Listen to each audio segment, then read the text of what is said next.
बिस्मिल्लाहिर्रहमानिर्रहीम। जी स्टूडेंट्स, तो हमने स्टार्ट किया था कोवेलेंट बॉन्ड। कोवेलेंट बॉन्ड की हमने लास्ट टाइम एग्जांपल पढ़ी थी, टाइप्स पढ़ी थी, और जो एग्जांपल पढ़ी थी वो किसके दरमियान थी? सिंगल सिमिलर कंपाउंड्स के दरमियान। सिंगल बॉन्ड की पढ़ी, डबल बॉन्ड की पढ़ी और ट्रिपल बॉन्ड की पढ़ ली, ठीक है। अच्छा, अब आ जाएं किस पे? फॉर्मेशन ऑफ कोवेलेंट बॉन्ड, ये डिफरेंट मॉलिक्यूल्स के दरमियान। हम बारी बारी हम सबको देखते हैं। अच्छा, जो पहली एग्जांपल है ना वो किसकी है? वाटर की है, ठीक है। वाटर में क्या होता है? एक ऑक्सीजन है और दो क्या है? हाइड्रोजन। अब आपको पता है ऑक्सीजन के आखिरी शेल में कितने इलेक्ट्रॉन्स होते हैं? इसके आखिरी शेल में होते हैं 6 इलेक्ट्रॉन, और हाइड्रोजन के आखिरी शेल में 1 इलेक्ट्रॉन होता है, दूसरे हाइड्रोजन के शेल आखिरी शेल में भी 1 इलेक्ट्रॉन होता है। अब आप खुद सोचें, ऑक्सीजन के आखिरी शेल में कितने इलेक्ट्रॉन्स हैं? 6। तो इसने तो अपना ऑक्टेट कंप्लीट करना है, ठीक है। तो इसको कितने चाहिए? इसको 2 और चाहिए। 2 और किसके साथ शेयरिंग करेगा? 1 इलेक्ट्रॉन की कर लेगा इस हाइड्रोजन के साथ और 1 इलेक्ट्रॉन की कर लेगा इस हाइड्रोजन के साथ। तो इन केस आपके पास यहाँ पे क्या हो गई? ओवरलैपिंग। ये दो as it is lone pair वैसे ही रहेंगे, और यहाँ पे जो एक लोन पेयर था उसमें से 1 इलेक्ट्रॉन इस हाइड्रोजन के साथ शेयरिंग करेगा, 7 इलेक्ट्रॉन हो जाएंगे। एक इसके साथ करेगा, 8 हो जाएंगे, और आपके पास ये क्या बन जाएगा? वाटर का मॉलिक्यूल, ठीक। अब आपने अगर रिप्रेजेंट करना है इसको किस में? लिव स्ट्रक्चर में या वाटर क्रॉस फार्मूला में, तो आपने क्या करना है? आपने ऑक्सीजन लिख दिया, ऑक्सीजन के साथ 6 इलेक्ट्रॉन लगा दिए क्योंकि इसके आखिरी शेल में 6 इलेक्ट्रॉन्स होते हैं। फिर यहाँ पे एक जो इलेक्ट्रॉन है उसको बॉन्ड बना के रिप्रेजेंट करा दिए, किसके साथ? हाइड्रोजन का शेयरिंग करा दी, और दूसरे वाले की भी किसके साथ? हाइड्रोजन शेयरिंग करा दी, हाइड्रोजन के साथ। और यहाँ पे आपके पास ये बॉन्ड में कन्वर्ट हो गया, और ये आपके पास क्या बन गया? H2O, ठीक हो गया। अच्छा, अब यहाँ पे आपने इसके वैलेंस शेल के इलेक्ट्रॉन्स को याद रखना है ताकि आपको स्ट्रक्चर बनाने में आसानी हो, ठीक है। अच्छा, नेक्स्ट एग्जांपल देखिएगा। नेक्स्ट एग्जांपल कौन सी है आपके पास? नेक्स्ट एग्जांपल है कार्बन डाइऑक्साइड।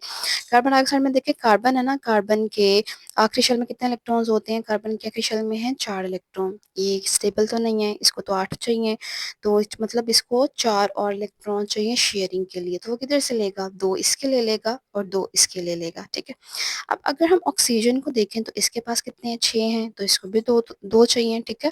तो वो क्या करेगा? 2 इसके साथ शेयरिंग करेगा और 2 इसके साथ शेयरिंग करेगा। ऑक्सीजन जब 2 इसके साथ शेयर करेगा तो इसका ऑक्टेट कंप्लीट हो गया। सेम इसी तरह ये ऑक्सीजन जिसके पास 6 इलेक्ट्रॉन हैं, 2 इसके साथ शेयर करेगा तो इसका भी क्या हो जाएगा? ऑक्टेट कंप्लीट हो जाएगा। और कार्बन, कार्बन के पास कितने हैं? 4 इलेक्ट्रॉन है, और 2 इसके साथ शेयरिंग करेगा और 2 इसके साथ शेयरिंग करेगा तो इसका भी ऑक्टेट क्या हो जाएगा? कंप्लीट। फिर आपने क्या किया? फिर आपने इसको ड्रॉ कर दिया, इसकी ओवरलैपिंग करवाई। यहाँ पे आपके पास ऑक्सीजन है, दरमियान में कार्बन है, और फिर देन ऑक्सीजन आ गया, ठीक है। तो आपने क्या किया कि ऑक्सीजन 2 इलेक्ट्रॉन कार्बन के साथ शेयर कर रहा है, और इसी तरह ये वाला ऑक्सीजन 2 इलेक्ट्रॉन किसके साथ शेयर कर रहा है? कार्बन के साथ। फिर आपने इसकी स्ट्रक्चर ड्रॉ करनी है, कौन सी? ये वाली इलेक्ट्रॉन्स वाली। कार्बन के 4 इलेक्ट्रॉन थे, आपने क्या किया? उसको डॉट से रिप्रेजेंट कर दिया। ऑक्सीजन के कितने इलेक्ट्रॉन थे? 6, 6 इस तरह आ गए और 6 इस तरह आ गए। अब इन दोनों ने क्या किया? आपस में शेयरिंग की, तो डबल बॉन्ड जनरेट हुआ। फिर कार्बन के इन 2 इलेक्ट्रॉन्स ने इसके साथ शेयरिंग की, तो यहाँ पे डबल बॉन्ड जनरेट हुआ। तो इन केस ये क्या बन गया? CO2, कार्बन डाइऑक्साइड, ठीक है। अच्छा, next one is ammonia. Ammonia में क्या होगा? अमोनिया के पास 5 इलेक्ट्रॉन होते हैं। अब इनको डॉट से रिप्रेजेंट किया गया है, कैसे? 1 2 3 4 5। अब 5 है ना, तो इसको 3 और चाहिए, तो वो क्या करेगा? 3 हाइड्रोजन के साथ शेयर कर लेगा, और ये इस तरह इसकी बॉन्ड फॉर्मेशन हो जाएगी, ठीक है। अच्छा, फिर उसके बाद हाइड्रोजन साइनाइड। इसमें क्या होगा? इसमें हाइड्रोजन है, देखें कार्बन के पास कितने बॉन्ड थे? इलेक्ट्रॉन थे 4, 1 2 3 4। नाइट्रोजन के पास कितने थे? 5, 1 2 3 4 5, ठीक है। तो मतलब नाइट्रोजन के 3 इलेक्ट्रॉन ने कार्बन के 3 इलेक्ट्रॉन्स के साथ शेयरिंग करके ट्रिपल बॉन्ड बना दिया। और यहाँ पे हाइड्रोजन के पास कितने इलेक्ट्रॉन थे? 1। इसने कार्बन के 1 इलेक्ट्रॉन के साथ शेयरिंग करके क्या बना दिया? सिंगल बॉन्ड जनरेट कर दिया, ठीक हो गया। अच्छा, इस तरह ये क्या बन गया? Hydrogen cyanide. नेक्स्ट वन देखिएगा। नेक्स्ट वन आपके पास क्या है? नेक्स्ट वन आ जाता है मीथेन, ठीक है। अच्छा, मीथेन का फॉर्मूला क्या होता है? CH4। CH4 किधर पाई जाती है? नेचुरल गैस में पाई जाती है 85%, ठीक है। अच्छा देखें, पहले आ गया कार्बन। कार्बन के आखिरी शेल में कितने थे? 4 इलेक्ट्रॉन थे। फिर आपने क्या ले लिए? 4 हाइड्रोजन। चारों हाइड्रोजन के पास एक एक इलेक्ट्रॉन है।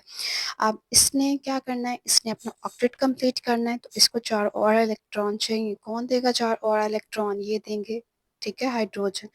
अब हाइड्रोजन क्या करेंगे, इसके एक इलेक्ट्रॉन के साथ जाके शेयरिंग करेगा, दूसरा दूसरे के साथ करेगा, तीसरा तीसरे के साथ करेगा और चौथा चौथे के साथ कर लेगा। तो आपके पास ये इस तरह के स्ट्रक्चर बन जाएगी। दरमियान में कार्बन बनाना है आपने, 4 इलेक्ट्रॉन बनाने हैं और इनको 4 हाइड्रोजन के साथ ओवरलैप करा देना है, ठीक है। फिर उसके बाद आपने क्या करना है, इसको इलेक्ट्रॉन डॉट और क्रॉस फार्मूला में रिप्रेजेंट करना है। कार्बन सेंटर में आएगा, 4 इलेक्ट्रॉन कार्बन के आ गए और एक-एक हाइड्रोजन इसके साथ शेयरिंग करेंगे और आपके पास मीथेन बन जाएगा, ठीक हो गया। फिर इसके बाद इथीन है। इथीन का फॉर्मूला क्या होता है, C2H4। ठीक, अब ये कैसे हुआ देखें, कार्बन जो है ना, कार्बन के पास कितने इलेक्ट्रॉन है, 4, 1 2 3 4। दूसरे के पास कितने हैं, इसके पास भी 4 हैं, 1 2 3 4। अब ये क्या करेगा, ये 2 बॉन्ड तो अपने दरमियान बना लेगा, मतलब कार्बन कार्बन के दरमियान डबल बॉन्ड जनरेट होगी due to the sharing of 2 electrons. इसी के साथ जो बाकी 2 इलेक्ट्रॉन्स बच गए हैं वो किसके साथ शेयरिंग करेंगे, हाइड्रोजन के साथ। इस कार्बन के तीसरे इलेक्ट्रॉन ने हाइड्रोजन के साथ बॉन्ड बनाया और चौथे ने भी हाइड्रोजन के साथ बना लिया।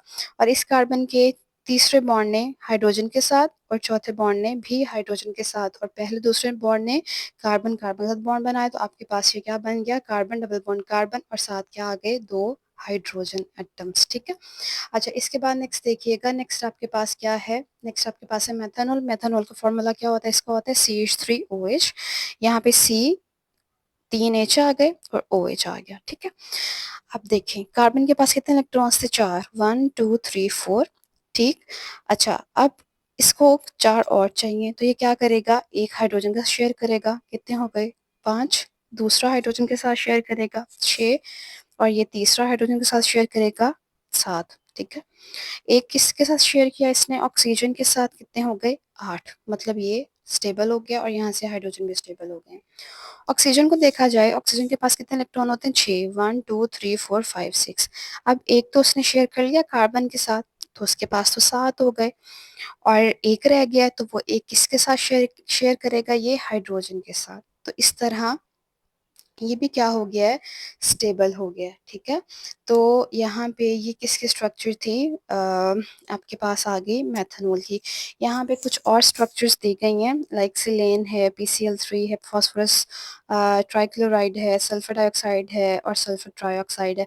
इनकी आप लोगों ने ड्रॉ करके देखनी है एज इट इज़। सबसे पहले आपने एटम्स निकालने हैं, एटम का एटॉमिक नंबर देखने, फिर आपने देखना है कि इनके आखिरी शेल में कितने इलेक्ट्रॉन्स हैं। जितने इलेक्ट्रॉन्स होंगे उसी के बेसिस पे आपने वो ड्रॉ कर देना, फिर सोचना कि ये शेयरिंग कैसे करेगा, ठीक है।